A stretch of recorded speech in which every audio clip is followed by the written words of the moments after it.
Hello, everyone. So before we start, I want to apologize for the terrible microphone quality and the pretty scuffed stream setup that I have right now. When I was traveling up to Sweden to celebrate Easter with my family, I lost a piece of luggage that had my microphone and some other streaming equipment with it. So right now I'm stuck with my webcam and that microphone, which isn't that great, but hey, it's the best I have at the moment, so please bear with me. So now with that out of the way, I'm going to talk about the situation that has unfolded over the past weekend in Sweden that has gotten a lot of domestic and also some international attention. I'm going to give a brief rundown of the events, relevant background information, and then my opinion on the topic. So let's begin. It all starts with Rasmus Paludan, who is a Danish far-right activist and politician who, for example, supports things like ethnostates. And he got an approval, actually a set of approvals for multiple demonstrations, to hold demonstrations in vulnerable and marginalized migrant-heavy communities that involves the burning of a Quran. Now, I'm getting some mixed reports about whether or not he was actually able to hold any one of those demonstrations this weekend. Some international sources, most international sources, are saying that he wasn't able to and he was merely given the approval, whereas some Swedish domestic ones are saying that he was able to burn the Quran this weekend. But for the purposes of this, I'm going to err on the safe side and say that he only got the approval. Now, he has on multiple occasions before done Quran burnings. It's actually his trademark, his signature, the way that he typically holds these demonstrations and what he's most known for. So it's not like he hasn't done this before in the past. It's happened a bunch of times in the past where he's done these types of things. But for the purposes of this, we're just going to focus on it as if he just got the approval to hold the demonstrations. And in response to this, there were riots from some migrant Muslim heavy communities upon hearing about the news that this got approved, and because of that there has been a lot of attention both domestically and internationally on the riots and the violence, and a lot of rhetoric and discussions about everything that's been going on. So that's a brief chain of events of what kind of happened. Now, to get a very obvious thing out of the way, unconditional condemnation on the acts of the rioters. Rioting is unproductive, it's harmful, it's dangerous, it does nothing for the political cause except for, feed into the narratives of the opposition, and it just damages and hurts peoples and communities around where these riots occurs. It's terrible, it's condemned, and riots should not, occur and have no place given this current thing that is going on. However, I do think it's important to point out the scale of the riots. A lot of people are getting the impression that we have kind of like nationwide riots right now in Sweden, which is not the case. Right now, two examples of numbers that I have, which to my understanding is the best numbers we have at the moment. But once again, this is a constantly evolving situation, so just keep that in mind. But there have been a total of 25 arrests and 3 people injured, none of which are life-threatening, by the way, as a result of these riots. So once again, not some huge nationwide thing that is happening. But aside from that, then, aside from the easy part, let's give some more context about Paludan and the types of demonstrations that he tends to hold. So he has done these Quran burning demonstrations, anti-Islam demonstrations, many times before, not just in Europe, and not just in Sweden, sorry, but also in other places in Europe. Other places in Europe have even banned him. So for instance, I think he's banned from France and Germany from holding these types of demonstrations there. And sometimes he's accepted to hold these in Sweden, sometimes he's rejected.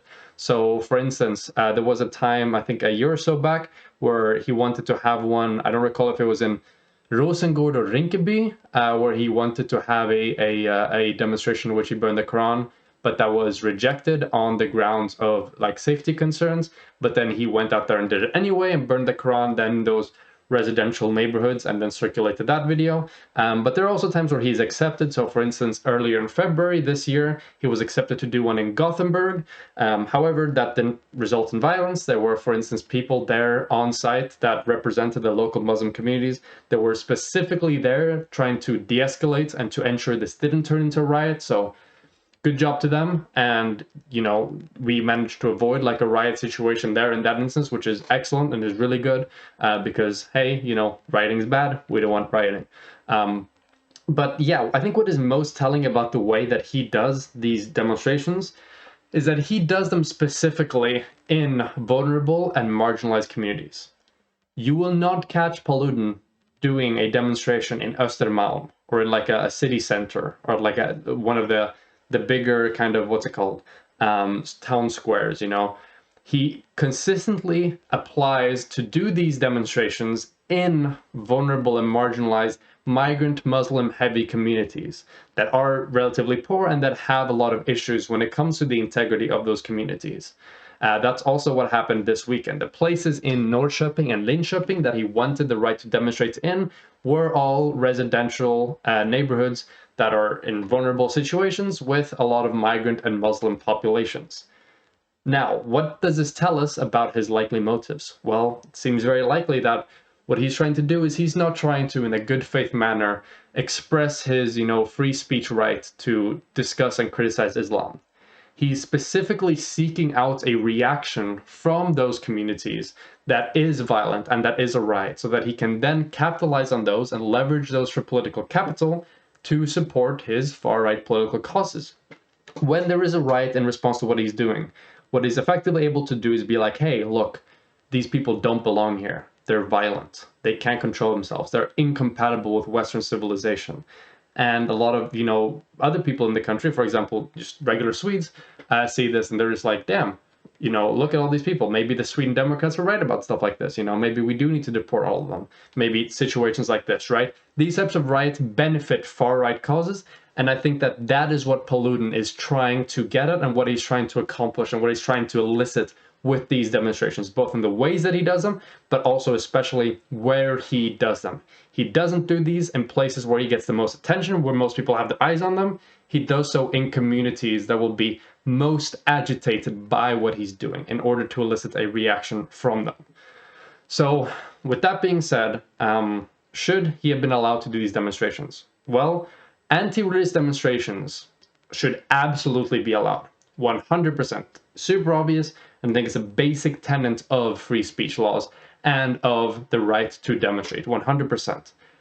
However, I don't think that Rasmus Paludan's protests and demonstrations, specifically because of where he wants to hold them, should be allowed.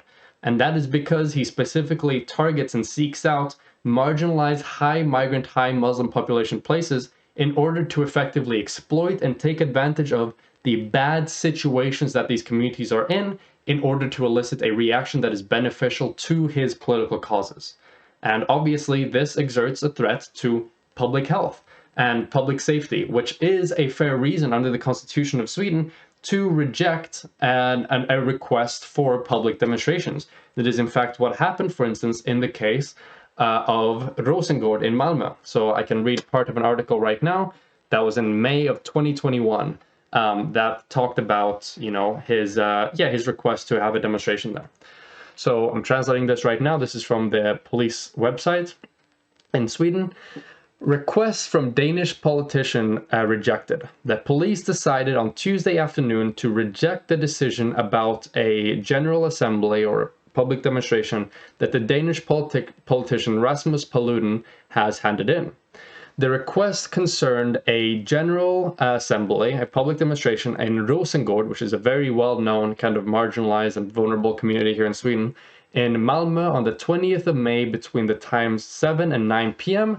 And the decision was made according to Chapter 2, Paragraph 10 in the Public Order Law. In the law, it says, for example, that the police may reject permission to have a public demonstration only if it is necessary in regards to safety or security at the demonstration, or as a direct follow-up of it in its immediate environment with regards to traffic or to prevent an epidemic. Then they clarify later that the reason why it was rejected was because of safety concerns.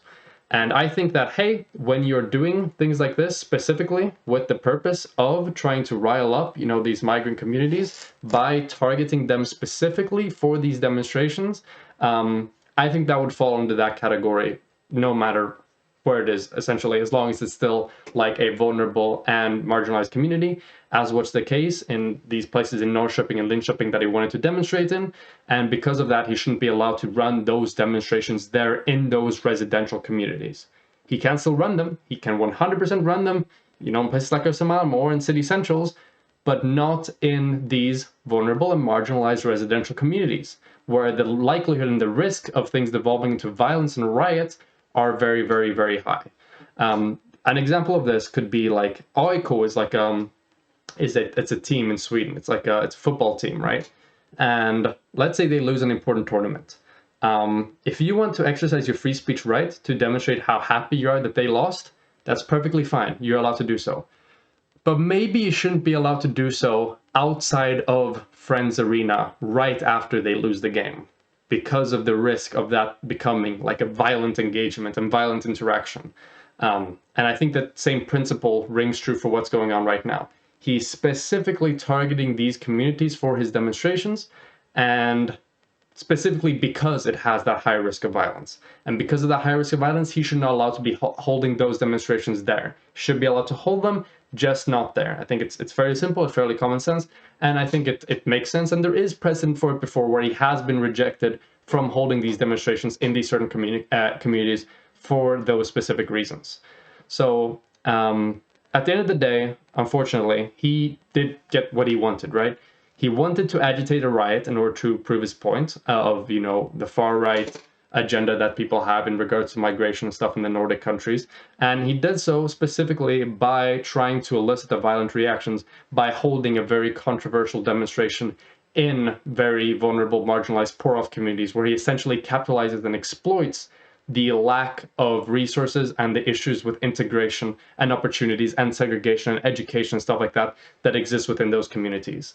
And what happened? There was a riot. There was a counter effect to what he was doing, which was essentially stoking tensions and causing agitation.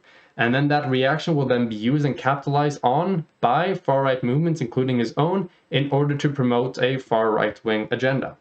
And hey, at the end of this, I can just say, of course, obviously goes without saying, fuck Paludan. He shouldn't have been allowed to get approval for these demonstrations in those specific communities, according to the precedent that has existed when it comes to rejecting or changing demonstration requests, specifically because of the risk to public safety, which there is when you do them in those communities specifically with that type of protest. He should be allowed to have them, just not there specifically. But unfortunately, he was allowed to. He got the approval for it. Because of that, there was a violent reaction, which is not justified, and that should not have happened either. Unfortunately, now this will be capitalized on. This will be used by, you know, the far right in order to, promote their agenda. And especially because this happened during Easter weekend, you know, when like Protestant Swedes are just like, oh, you know, why do we have to have this controversy? Why do we have to have this violence and stuff during Easter weekend? Couldn't we all just come together and celebrate and stuff like that? I was like, well, no, you know, these Muslims or whatever, they're out of control, which is going to be the narrative now going forward, and has been the narrative, to be fair. So yeah, overall, that's my rundown of the situation. That's relevant background information, and that's my take on what should have happened and where moral condemnation lies and stuff like that. So yeah, with that out of the way, thank you very much for watching, and I hope you have a wonderful rest of your day. Bye-bye.